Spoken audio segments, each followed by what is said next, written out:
Hello students. Last video में हम पढ़ रहे थे आपकी व्याकरण बोध का पार्ट 6 समास। ओके, हमने समास की परिभाषा हम पढ़ चुके थे और समास के भेद हम पढ़ रहे थे। फर्स्ट हम पढ़ चुके थे अव्ययी भाव समास, सेकंड तत्पुरुष समास, और तत्पुरुष समास के भी 6 प्रकार होते हैं, उसे भी हम पढ़ चुके थे। और तीसरा हम पढ़ चुके थे कर्मधाराएं समास। आज हम उसके आगे पढ़ेंगे 4th नंबर का द्विगु समास। ओके, तो द्विगु समास क्या क्या होता है? तो द्विगु समास में क्या होता है? पूर्व पद संख्यावाचक होता है ना। देखिए यहाँ पर आप, जिस समास में पूर्व पद, पूर्व मीन्स पहला, पहला पद संख्यावाचक विशेषण हो, पहला पद जो आता है उसमें संख्या का बोध हो, है ना, तो वह क्या कहलाता है? द्विगु समास कहलाता है। संख्या का बोध जिसमें भी हो रहा है तो आप समझ जाइए कि वह क्या है? द्विगु समास है।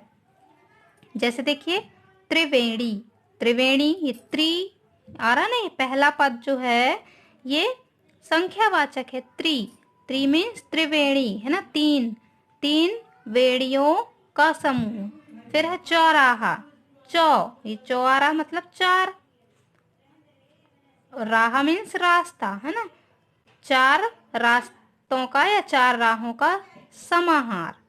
ओके, वैसे ही आप इसमें जैसे दशानन, है ना, दशानन भी ये क्या हो गया? इससे भी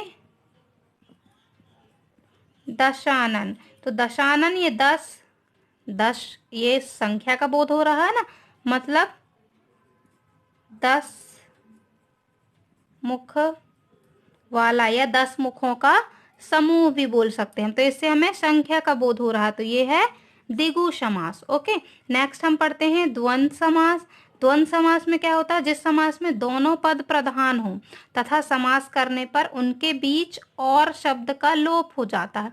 लोप मीन्स और शब्द जो आता है उसमें वह हमें दिखाई नहीं देता, है ना, लोप हो जाता है, गायब हो जाता है, उसे हम द्वंद्व समास कहते हैं। जैसे देखिए फॉर एग्जाम्पल सुख दुख, तो सुख और दुख, ये और है जो उनके बीच का और, इसका लोप हो जाता है। जब हम इसका अलग से हम विग्रह करते हैं तब ये क्या होगा? सुख और दुख। ओके, वैसे ही नेक्स्ट क्या है? दिन रात, तो दिन और रात, है ना। वैसे ही नेक्स्ट एग्जांपल देखते हैं हम अन्न जल, अन्न जल, तो यहाँ पर क्या आ जाएगा? अन्न और जल। ओके, अन्न और जल। अब यहाँ देखिए और का लोप है ना, यहाँ पर बीच में अन्न जल हम एक साथ बोल रहे हैं, यहाँ पर और शब्द का लोप है, तो यहाँ पर आया अन्न और जल विग्रह करने पर। ओके, वैसे ही हम राम कृष्ण, तो यहाँ पर राम और कृष्ण। ओके, तो ये क्या कहलाएगा? जिस समास में दोनों पद प्रधान हो, ये दोनों पद ही प्रधान है ना, और समास करने के बीच में उनके बीच में क्या होगा? और या शब्द का लोप होगा, वह है द्वंद्व समास। ओके स्टूडेंट्स, नेक्स्ट देखिए लास्ट बहुव्रीहि समास। बहुव्रीहि समास की पहचान क्या है इसमें? कि जिस समास में कोई भी पद प्रधान ना हो, कोई भी पद प्रधान ना हो, अपितु तीसरा पद आकर वह प्रधान हो जाता है, वहां पर उसे बहुव्रीहि समास कहते हैं। एग्जाम्पल से समझते हैं हम।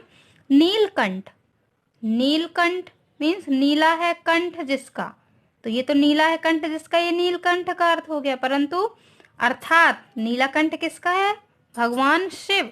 तो ये तीसरा जो आया, तीसरा पद, ये वह क्या है? प्रधान हो गया, है ना। ये यहाँ पर ये दोनों में कोई भी पद प्रधान नहीं है, नीला है कंठ जिसका, है ना, इसमें कोई भी प्रधान नहीं है इसमें, परंतु तीसरा पद आकर प्रधान बन जाता है, यह क्या है? बहुव्रीहि समास। वैसे देखिए दीर्घ बाहु, दीर्घ बाहु वाला, है ना, दीर्घ भुजाओं वाला, कौन है ये? विष्णु। उनके बहुत सारे भुजाएं हैं, बहुत सारे हाथ हैं उनके, तो ये कौन है? विष्णु। तो यहाँ पर देखिए इनमें कोई भी पद प्रधान नहीं, परंतु ये जो तीसरा पद आया वह प्रधान है ना। तो जहां पर जिस समास में कोई भी पद प्रधान ना हो परंतु कोई तीसरा पद आकर प्रधान हो जाता है, वह है बहुव्रीहि समास। और एग्जाम्पल देखते हैं हम, जैसे लंबोदर, लंबोदर। तो लंबोदर हम किसको बोलते हैं? लंबा है जिसका उदर, उदर मीन्स पेट, अर्थात गणेश, है ना। लंबोदर, लंबो मतलब लंबा, उदर मीन्स पेट, लंबा है जिसका पेट, कौन है? गणेश जी। तो ये जो आया गणेश जी, ये तीसरा पद आ गया ना यहाँ पर। यहाँ पर तो हमें नहीं पता चल रहा कि इसमें गणेश जी कहीं लिखा है, लिखा है क्या ये हमें नहीं पता चल रहा, परंतु इसका अर्थ हम समझते हैं। तो लंबोदर, तो लंबोदर कौन है?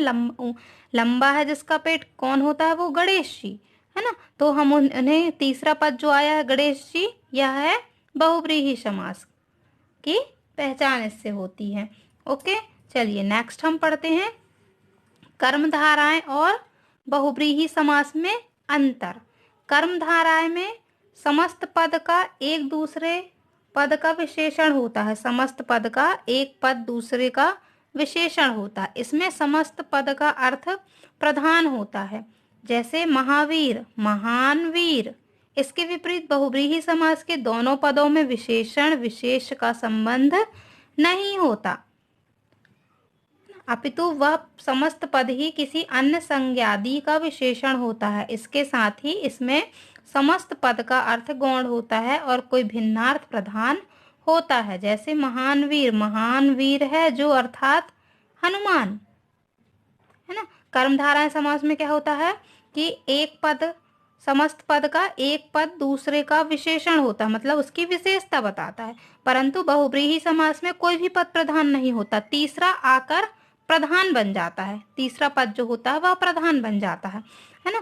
तो विशेष क्या है इसमें? इन दोनों समासों में किसी समस्त पद के समास विग्रह के अनुसार ही उसके समास के नाम का निर्धारण होता है। अब देखिए यहाँ पर पीताम्बर, तो पीला वस्त्र वाला, है ना, पीला वस्त्र वाला कौन है? श्री कृष्ण। तो ये क्या हुआ? बहुव्रीहि समास हुआ। क्यों हुआ? क्योंकि यहाँ पर ये तीसरा पद आकर प्रधान बन गया, है ना। अब यहाँ पर पीताम्बर में हम जब इसका समास विग्रह करेंगे तो ये क्या आ जाएगा? पीताम्बर में सिर्फ पीला वस्त्र, तो ये कौन सा समास कहलाएगा? कर्मधाराएं समास, है ना।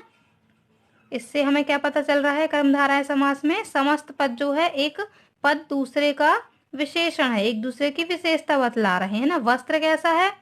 पीला, पीला है, इसकी विशेषता है, तो ये है कर्मधाराएं समास। ओके स्टूडेंट, सुनाओ ये समास के भेद हमने सारे पढ़ लिए और आप अच्छे से इन्हें ध्यान से पढ़ेंगे, इनके उदाहरणों को आप कैसे पहचानेंगे, जब तक आप अच्छे से समझेंगे नहीं तब तक आपको ये समझ में नहीं आएगा। इसलिए आप एक बार फिर से इस समास के जो भेद हैं इनको आप अच्छे से पढ़ेंगे और तभी आपको समझ में आएगा कि इन्हें हम कैसे पहचान सकते हैं। इसमें इसके जो मैंने आपको ट्रिक बताई है कि आप ऐसे पहचान सकते हैं और आप इसे पढ़ेंगे तो भी आपको पता चल जाएगा कि इन्हें कैसे पहचानना है। ओके, सुनाओ आप इसे अच्छे से पढ़िएगा और समास की परिभाषा याद कीजिएगा। Okay students, bye bye, good day.